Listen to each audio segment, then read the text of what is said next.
Bonjour à tous. Aujourd'hui, nous allons voir la découpe d'une pièce de porc poêlé, donc un carré de porc poêlé, avec sa petite garniture. Donc aujourd'hui, nous avons des flancs de céleri, des flancs de petits pois et une tomate garnie d'une duxelle de champignons, avec un fond de poêlage.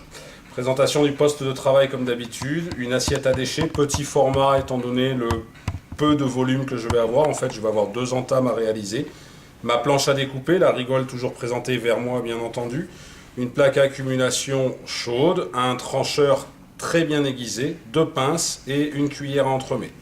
Arrivé de la cuisine avec un porc de suite, mes assiettes clients, je travaille pour 2 couverts, même si la pièce est pour 4, ma saucière et mon plat. Je dépose dans un premier temps ma saucière. Je fais ensuite, comme d'habitude, glisser mon plat sur ma plaque à accumulation. Je désangle mes assiettes sous mon guéridon pour commencer mon travail. Avant toute chose, comme d'habitude, lorsque la cuisine prend le soin de présenter quelque chose, je reprends mon plat pour aller le présenter au milieu de ma table lorsque j'ai une table de 4 en tout cas, en annonçant à haute et intelligible voix l'intitulé exact du plat. Aujourd'hui, un carré de porc poêlé, garniture façon 5 clous. Je repose mon lito sur le coin de mon guéridon ou bien je me le cale ici et je vais commencer ma découpe. Première chose, lorsque je présente le carré de porc à mes clients, je présente toujours la partie charnue et non pas la partie décharnue, c'est-à-dire la partie où il y a les os. Ensuite, pour attraper le carré de porc, soit je passe à droite et à gauche comme ceci, soit devant, derrière, peu importe. On peut avoir besoin d'égoutter légèrement la pièce et on la pose sur notre planche à découper, toujours pareil, la partie la plus charnue. Avant de commencer la découpe, la première question que l'on doit se poser, c'est: va-t-on commencer par couper une côte ou une entrecôte? Puisque le carré de porc, contrairement au carré d'agneau, la découpe consiste à servir à chaque client une côte et une entrecôte. Donc une pièce avec os et une pièce sans os. Là, je constate que je vais être obligé d'attaquer par une côte et terminer par une entrecôte pour faire 8 personnes. Donc je pique ma fourchette, une fois que j'ai analysé la pièce, je pique ma fourchette et je vais simplement ici, sur le bord, faire une très très légère entame dont je vais immédiatement me débarrasser sur mon assiette à déchets. Pardon.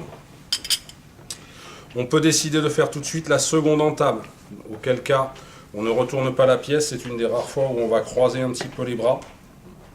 Et encore une fois, vous voyez, c'est très très léger, il s'agit juste, parfois même la cuisine fait l'entame pour nous,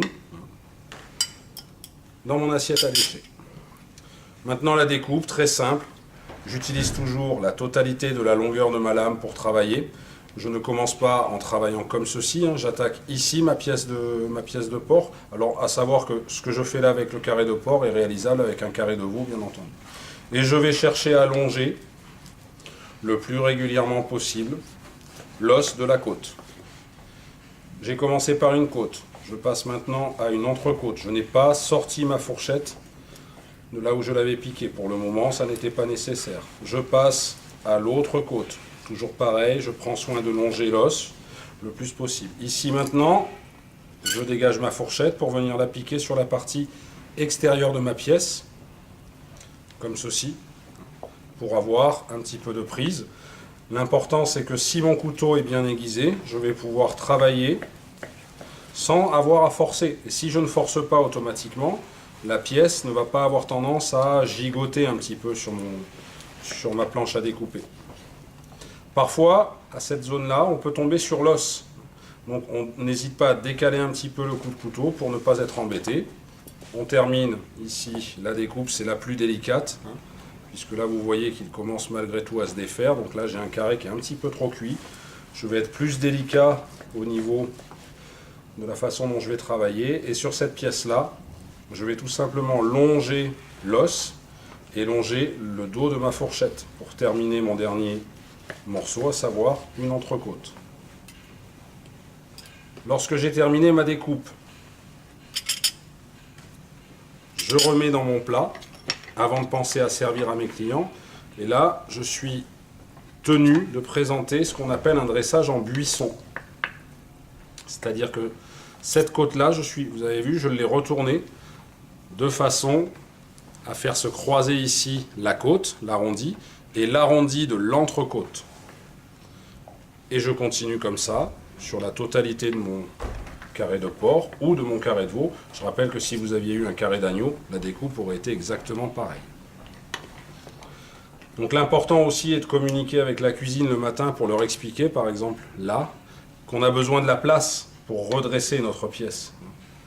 S'ils ne nous laissent pas la place, on ne peut pas travailler correctement.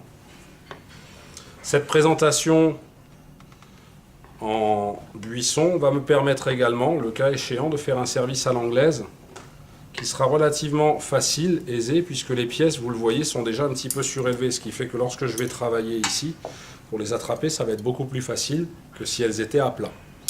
Tout de suite, je débarrasse ma planche à découper et mon assiette à déchets, mon commis où je fais passer en dessous, et je peux maintenant attaquer mon service, mon assiette, toujours nos liserés, hein, notre relief, un en haut, deux en bas, ou le logo de l'assiette, hein, avec le nom de l'entreprise. Et je commence bien entendu par les morceaux qui sont le plus près de moi. Et je communique avec mes clients, c'est-à-dire que je n'hésite pas à leur expliquer que la technique veut que l'on présente une côte et une entrecôte par client, mais que pour les petits appétits, on peut bien entendu ne servir qu'une côte ou qu'une entrecôte selon le désir. J'ai changé de pince pour la garniture. Donc je répète, je travaille pour 2 personnes aujourd'hui. Je vais essayer dans mon assiette de représenter quelque chose qui suppose la présentation initiale de la cuisine, avec le petit flanc ici de céleri. Une deuxième pièce.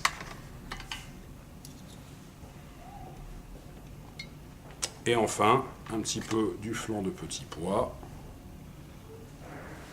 Une deuxième pièce également.